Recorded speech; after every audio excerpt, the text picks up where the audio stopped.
كيفاش ورقة إدارية عادية تقدر تحبس حياة مهاجر مغربي في بلجيكا؟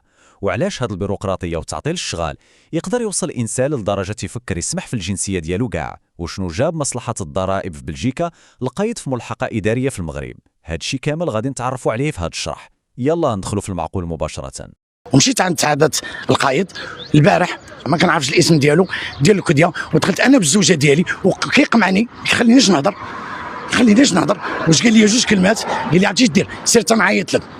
واش انا ماشي كانيش باش يقول لي سير تنعيط لك؟ السؤال كيبان غريب وصادم، كيفاش ورقة واحدة تقدر توقف حياة إنسان؟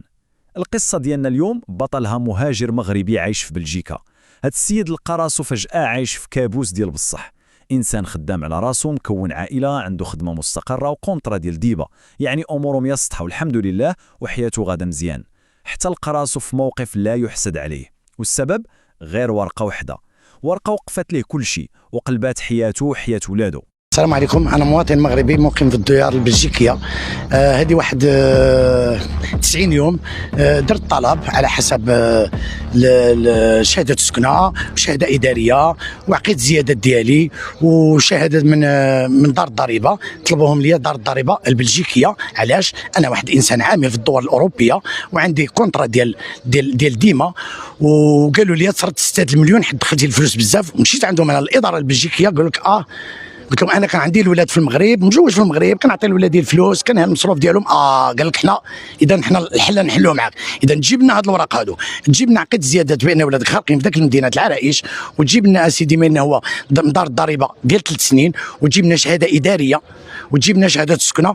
ومشيت عند سعاده القايد البارح وقال لي شنو قايد؟ ما كنعرفش سميتو، ولكن ديال الكديه ديال الكديه. ما كنعرفش الاسم ديالو ديال الكديه. ودخلت انا بالزوجه ديالي وكيقمعني خلينيش نهضر واش قال لي جوج كلمات، قال لي عرفتي اش دير، سير تنعيط لك.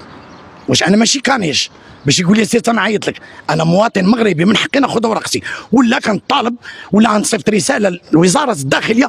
انا هذه الجنسيه المغربيه نسقطها، الجنسيه المغربيه نحطها، انا ما بغيتهاش. نمشي ندير لجوء انساني في ذاك الدوله اللي عايش فيها انا بلادي ما عطاتنيش حقي، والبلاد اللي عايش فيها كتعطيني حقي. ما يمكنش. هي ديال الوثيقه الاداريه اللي كطالب بها؟ كنطالب شهاده، وهذه الشهاده الاداريه اللي كنطالب بها هي عندي ديجا، عطاوها لي في 2023، هي عندي كلشي عندي في التليفون. قال لي ما نعطيها لكش. وشهاده السكنه بان هذه السيده ساكنه هنا 2023 2024 2025، حيت دار الضريبه البلجيكيه كتحسب معك ديما على 3 سنين قبل. وعندي الوراق ديال الهولنديه مترجمهم بالعربيه. ها الوثيقه اللي غنجيب وها الوثيقه غنجيب. ومني ما جبت لهم الاوراق داروا لي احتجوا لي على الخلصه ديالي، ما كنتخلص. احتجوا لي على الفاكانس ديالي. حنا في اوروبا كيعطيونا فاكانس من شهر 6 شهر 6، كيعطيونا 4 المليون 5 المليون باش كنمشيو ندوزو الفاكانس، حيت كنخدموا كنضربوا على كتافنا. احتجوا لي دابا على كل شيء. ممكن دابا تقول لي شنو النوعيه ديال الوثيقه الاداريه اللي كنت كطالب بها؟ الوثيقه الاداريه اللي كنطالب بها، الجوزه ديالي عطاوني شهاده اداريه بان هذه السيده هذه ساكنه مع ولادها في هذه المدينه هذه في هذه الادريس هذه. عندكم عقد كراء؟ عندنا عقد كراء وتنخلصوا داك الشيء على البنكه. ومشيت عند سعاده القايد وقال لي عندكم الورقه ديال الموضوع. قلت له داك الشيء ما كيبقاش ماشي شغلنا حنايا، داك الشيء كيبقى ديال مول الكراء. حنا بعاد على داك الشيء. المكانه كنخلصوا ديال الضوء، انا هادشي اللي قالت لي المراه، كنخلصوا الضوء راسنا ديال الضوء وديال الماء فيها 3 ديال الناس وكيفرقوهم لنا. قال لي لا خص هادي. ومني مشيت عنده دابا دخلت عنده انا والابناء ديالي، بغى باش ينوض معايا مشكله. دخل المخازني معاه. جلست انا ولادي، شافوه كي غوت عليا. قال لي خرج الولاد، خرجنا الولاد على برا. بقى كيقول لي انا ما نعطيكش داك الورقه تنقتنع انا نجبد المسطره القانونيه ديالي، غنعطيك المسطره القانونيه تندير البحث عمق. قلت له البحث العمق ديال 90 يوم فين كاينه هذه؟ دابا 3 شهور ومعطلك. 3 شهور، شهرين و25 يوم بالحساب. هاد الوثيقه الاداريه باش انها تثبت ان السيده ساكنه تما. السيده ساكنه تما وشهاده السكنه بهذه السيده ساكنه هنايا. شنو قال لك افا؟ قال لك لونكيت ما لونكيت؟ قال لي غندير البحث ديالي. القصه بدات من 6000 اورو. هاد المهاجر بحالو بحال اي واحد من الجاليه دار تحويل مالي عادي وصيفط هاد المبلغ لولادو اللي عايشين في المغرب باش يصرفوا على راسهم ويقضيوا غراضهم. ولكن هاد التحويل البسيط شعل الضوء الاحمر عند مالين الضريبه في بلجيكا، وهاد الشيء راه نظام عادي عندهم. غير كيشوفوا تحويلات لبرا كيبغيو يتبعوا الفلوس منين جات وفين غادا. الحساب ديالو تم تبلوكا وقالوا ليه بالحرف جيب لينا ما يثبت الوضعيه العائليه ديالك في المغرب باش نحلوا معاك هذا المشكل وترجع امورك كيف كانت. شنو طلبوا منه بالضبط؟ مصلحه الضرائب البلجيكيه حددت ليه 3 ديال الورقات باش يفكوا ليه الحصار على الحسابات ديالو. اولا عقود الازدياد ديال ولادو من مدينه العرايش باش يثبت باللي راه بصح عنده ولاد تما. ثانيا شهاده السكنه. وثالثا شهاده اداريه من دار الضريبه فيها 3 سنين، يعني باختصار بغاو اوراق رسميه من المغرب كتبين التزاماته العائليه والماديه باش يسدوا هذا الدوسي. الجزء الثالث: البيروقراطية وتعطيل الشغال، المعاناة مع الإدارة المحلية. السيد جمع وارغو ونزل للمغرب ومشى للملحقه الاداريه بالضبط عند القيد في منطقه الكوديه. كيسحب له القضيه سهله وغادا تسالف نهار ولا يومين، ولكن الصدمه كانت كبيره. 90 يوم، تخيلوا معايا، شهرين و25 يوم بالحساب، وهذا السيد كيتسنى ورقه اداريه بسيطه. القيد قال ليه باللي خصو يدير بحث عميق، وهذا البحث علق هذا المهاجر هذه المده كامله.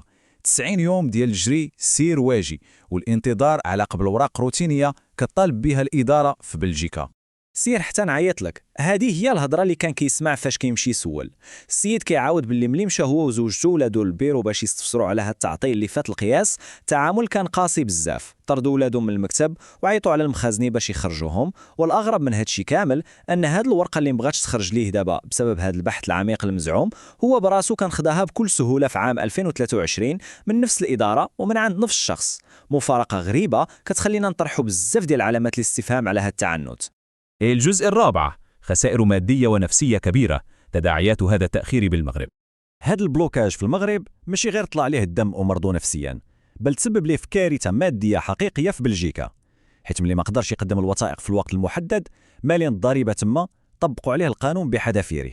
النتيجة الخلصة الشهرية ديالو تحبسات، فلوس العطلة الصيفية اللي كتوصل بين 4 حتى 5 مليون سنتيم تبلوكات حتى هي، وزيد عليها المصالح والالتزامات اليومية ديالو كلها تجمدات. السيد لقى راسو بلا صالير بلا عطله وحياته واقفه في ديار المهجر، وهذا الشيء كامل غير حيت ورقه تعطلت 90 يوم في بلاده. وهنا كيبان لنا واحد تناقض كبير اللي كيضر في الخاطر. المهاجر كيحس بواحد المراره وصلت ليه للعظم، حيت كيشوف الدوله اللي هو غير ضيف فيها كتعطيه حقوقه بقوه القانون وتوفر ليه ظروف العيش والكرامه، ولكن في المقابل الاداره المحليه في بلاده الاصليه كتحط ليه حواجز وعراقيل اللي صعيب يتجاوزها، وهذا الشيء هو اللي كيخليه يضيع في حقوقه برا وكيعقد ليه حياته بلا قياس. غادي نسقط هاد الجنسيه المغربيه وغادي نمشي ندير لجوء انساني. هادي ماشي هضره سهله تقال، هادي صرخه ديال انسان وصل قمه الياس والحكره لدرجه انه هدد باش يجيب كاشا وينعس قدام العماله. الاحساس بالظلم والابواب اللي تسدات في وجهه بلا حتى شي مبرر مقنع خلاه يفكر يتخلى على كل شيء. ملي كتحس باللي بلادك اللي كتبغيها هي اللي كتسد عليك بيبان الرزق في بلاد الناس، الإحباط كيوصل لأقصى الدرجات ديالو. الجزء الخامس: علاقة الجالية بالوطن والتأثير ديال هذا الإحباط. هاد الحديثة واخا كتبان ديال شخص واحد، ولكن الأثر ديالها كيقيس زماكريا كاملين. هاد الغضب والتهديد اللي شفناه هو في الحقيقة صرخة ديال حب وغيرة على الوطن.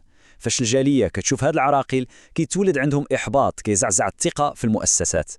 تصرفات غير المسؤولة ديال بعض المسؤولين كتشوه صورة الإدارة في واحد الوقت اللي المغرب محتاج فيه لكاع ولادو، سواء اللي في الداخل أو اللي في الخارج. هاد الشيء كامل كان ممكن تجنبوه بشوية ديال المرونة وحسن المعاملة وفهم الوضعية ديال الناس اللي مرتبطة حياتهم بوثيقة. في النهاية كان وصلوا لواحد السؤال اللي كيفرض راسو بقوة: واش البيروقراطية غادي تبقى ديما تهرس داك الرابط القوي بين المواطن والوطن؟ هاد القصة خصها تخلينا نفكروا بجدية في الثمن الحقيقي ديال التعطيل الإداري. واش حنا مستعدين نضيعوا ولاد البلاد وعلاقتهم بوطنهم على قبل اوراق واجراءات اللي يمكن ليها تصدر تسرعه وبكل سهوله؟ هذا الشيء كيأكد ضروره اعاده النظر في كيفاش كنتعاملوا مع الجاليه ديالنا اللي ديما هزاها من البلاد. وصلنا لنهايه هذا الشرح، كنشكركم حيت بقيتم متبعين، ونتلاقاو في موضوع جديد ان شاء الله.